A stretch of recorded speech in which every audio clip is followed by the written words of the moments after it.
Branch canal పరిధిలో అయితేనేమి, జీకేఎల్ఐ పరిధిలో అయితేనేమి, పులివెందుల బ్రాంచ్ కెనాల్ పరిధిలో అయితేనేమి, ఈ 3 సిస్టమ్స్ కింద వాటర్ మేనేజ్మెంట్ ఎప్పుడూ లేనంత ఘోరంగా ఈ సంవత్సరం ఉంది.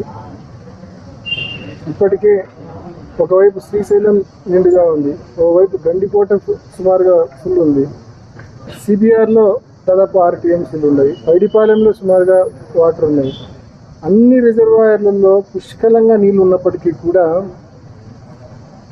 ఆయకట్టులో ఉన్న చెరువులకు నీళ్లు ఇవ్వడంలా కేవలం నెగ్లిజెన్స్, ఎవడు పట్టించుకోకపోవడము.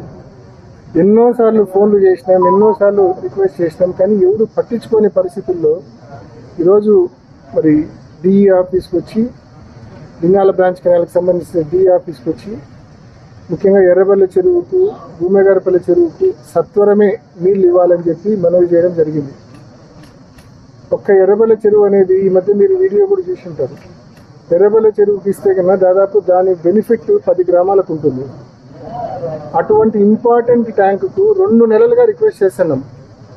ఏమన్నంటే మోటార్లు కాలిపోయినాయి అంటారు. మోటార్లు మేము రిపేర్ చేపిస్తామంటే ఒప్పుకోరు.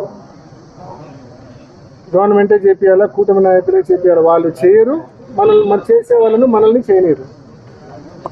సో మెయింటెనెన్స్ అనేది పూర్తిగా ఘోరంగా ఉంది. మోటార్లు రిపేర్ అయినాక ఇంకన్నా వదలండి అయ్యా అంటే ఇప్పుడు ట్రాన్స్ఫార్మర్ కాలిపోయింది అంటారు. ఏదో ఒక కారణం చెప్పి, ఒక పక్క చంద్రబాబు నాయుడు గారేమో స్టేట్లో ఎక్కడికి పోయినా పులివెందుల హార్టికల్చర్ హబ్ గొప్పగా చెప్తూ ఉంటారు. కానీ పులివెందుల రైతులకు నీళ్ళు ఇవ్వడానికి మాత్రం మీరు వేషాలు లెక్కిస్తారు. ఇంత ఇంపార్టెంట్ కాన్స్టిట్యున్సీ మొత్తం హార్టికల్చర్ సాగు మీదనే డిపెండ్ అయి ఉన్న ఒక కాన్స్టిట్యున్సీకి నీళ్ళు ఇవ్వకపోతే రైతుల పరిస్థితి ఏంది? ఇప్పటికే ప్రతిరోజు ఈ కొత్తపల్లి కావచ్చు, నలుపురెడ్డిపల్లి కావచ్చు, ఈ గ్రామాల్లో కొత్త బోర్లు వేయడం మొదలుపెట్టినారు.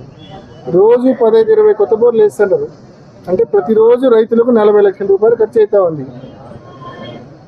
అంటే కేవలం అధికారుల తాత్సారం చేయడం వలన, డీలే చేయడం వలన, వాటర్ మేనేజ్మెంట్ సరిగ్గా చేయకపోవడం వలన రైతుల మీద భారము ప్రతిరోజు 40 నుంచి 50 లక్షల రూపాయలు భారం పడతా ఉంది.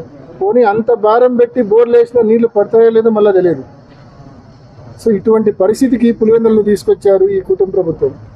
ఇప్పటికైనా నిద్ర మేల్కొని సత్వరమే మెయింటెనెన్స్ మీద శ్రద్ధ పెట్టండి, వాటర్ మేనేజ్మెంట్ మీద శ్రద్ధ పెట్టండి. సత్వరమే ఎర్రబెల్ల ట్యాంకును నింపండి, భూమేగారపల్లి చెరువును నింపండి.